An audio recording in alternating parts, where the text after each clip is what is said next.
चलिए 2 point clear हो गए बच्चों। अब थर्ड और फोर्थ पे आ जाते हैं।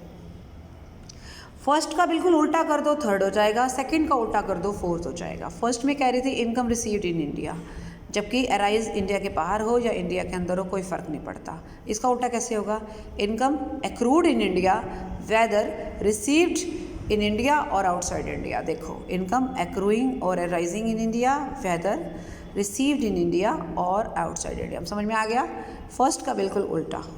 फर्स्ट का ऑपोजिट है थर्ड, सेकंड का ऑपोजिट है फोर्थ। ठीक है, फर्स्ट में था इंडिया में रिसीव होनी चाहिए, अराइज कहीं भी हुई हो। थर्ड कहता है इंडिया में एक्रू होनी चाहिए, रिसीव कहीं भी हुई हो। सेकंड कहता है इंडिया में डीम्ड टू बी रिसीव्ड होनी चाहिए, अराइज कहीं भी हो। फोर्थ कहता है इंडिया में एक्रूड डीम्ड होनी चाहिए, डीम्ड टू एक्रू होनी चाहिए, रिसीव कहीं भी हो। क्लियर हो गई ये बात?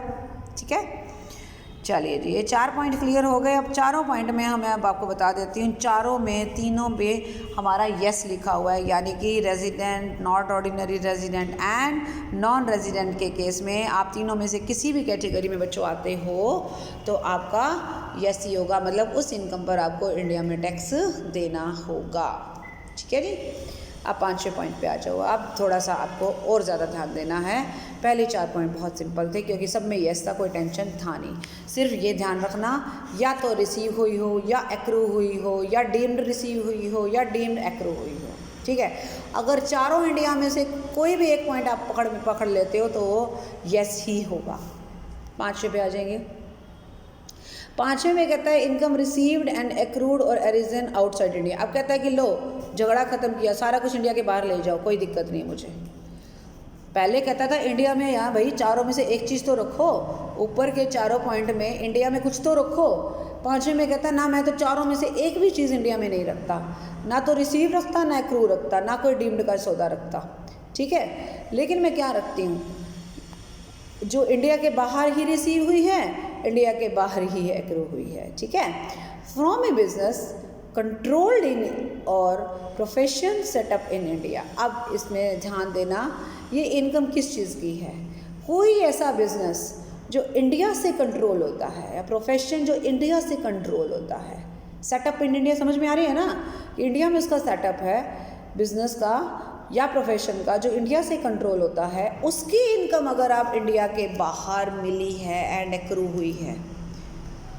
ठीक है, मान लीजिए यहाँ कोई बिजनेस है, उसकी ब्रांच है बाहर, अब वहाँ काम कर रहे हो, वहीं आपको सैलरी, वहाँ काम करते हो और वहीं आपको सैलरी मिलती है, एक्रू भी बाहर हो गई, इंडिया भी बाहर, भाई उसकी ब्रांच पूरी की पूरी बाहर है।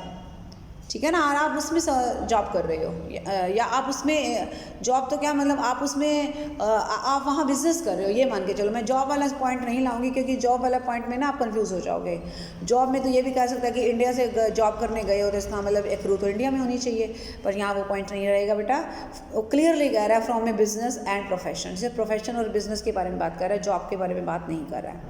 मेरा कोई बिजनेस इंडिया में भी है जो इंडिया से कंट्रोल होता है, लेकिन उसकी कुछ ब्रांच बाहर भी है। ठीक है, उसके हेड ऑफिस इंडिया में है, उसका सारी पॉलिसीज़ यहाँ से बनती हैं, कंट्रोल यहाँ से होता है उस बिज़नेस की या उस प्रोफेशन के। अब आपको कि प्रोफेशन में टीचिंग हो सकता है, प्रोफेशन में यूँ लगा लो कि टीचिंग में प्रोफेशन नहीं बोलूँगी क्योंकि मैं किसी के अंडर काम कर रही हूँ तो वो मेरी सर्विस हो गई, मेरी जॉब हो गई। प्रोफेशन का मतलब जैसे मान लो मैंने अपना कोई कोचिंग इंस्टीट्यूट खोल रखा है, वो प्रोफेशन है, या मेरी कोई चार्टर्ड अकाउंटेंट की फर्म है, वो प्रोफेशन है।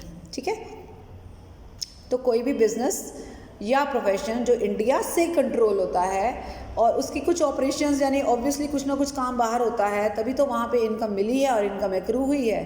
तो ऐसे इनकम को इंडिया में क्या बोलोगे, या ऐसी इनकम के बारे में आपका क्या कहना है? अगर तो आप रेजिडेंट हो यानी ऑर्डिनरी हो तो आपको उस पर टैक्स देना होगा इंडिया में, राइट। नॉट ऑर्डिनरी में भी देना होगा।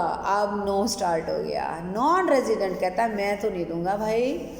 ठीक है, मैं एक तो नॉन रेजिडेंट, ऊपर से बिजनेस भी बाहर, सब कुछ बाहर, बस ये कंट्रोल ही तो इंडिया से है ना। मैं नहीं मानता इन चीज़ों को, कंट्रोल का सौदा छोड़ो। नॉन रेजिडेंट के केस में ये नो हो जाएगा, यानी कि अगर मैं नॉन रेजिडेंट हूँ और मैं किसी ऐसे बिजनेस से या प्रोफेशन से कोई पैसा इंडिया के बाहर अर्न कर रही हूँ और रिसीव कर रही हूँ, तो मेरे नॉन रेजिडेंट होने के चक्कर में मुझे इंडिया में टैक्स देने की ज़रूरत नहीं है। राइट, क्लियर हो गई बात। अब ये जो छठे वाला पॉइंट है ये भी इसका पांचवें का उल्टा हो गया। क्या?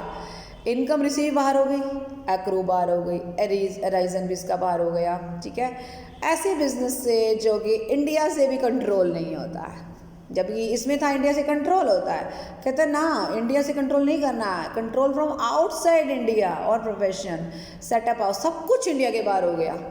पाँचवें छठे पॉइंट में पाँचवें का उल्टा हो गया ना, रिसीव बाहर हो गया, अराइजन बाहर हो गया, एक्रू बाहर हो गया एक तरह से, और आपको जो उस बिजनेस से या उस प्रोफेशन से जिसका कंट्रोल भी बाहर से है।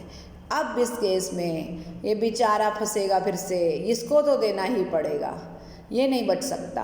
अब ये भी आगे इसको भी हिम्मत आ गई कि भाई नॉन रेजिडेंट को यहाँ पे खड़े हम, एक मिनट, हाँ यहाँ खड़े थे ना हम, ये वाला पहले वाले में नो था, पांचवा पॉइंट है ये नो और ये यस, ये नो और ये नो। ठीक है, अब जो छठा पॉइंट उल्टा हो गया, जो सारा कुछ इंडिया के बाहर है, ये यस, इसका भी नो, इसका भी नो, तो इसको याद करना बड़ा आसान है। पहले 4 पॉइंट में सारे यस, फिर पाँचवें पॉइंट में लास्ट वाला नो, छठे पॉइंट में लास्ट के 2 नो, और सातवें पॉइंट में भी लास्ट के 2 नो होंगे, पहले ही बता रही हूँ, हालांकि सातवां पॉइंट मैंने अभी क्लियर किया नहीं है पर अभी बताऊंगी।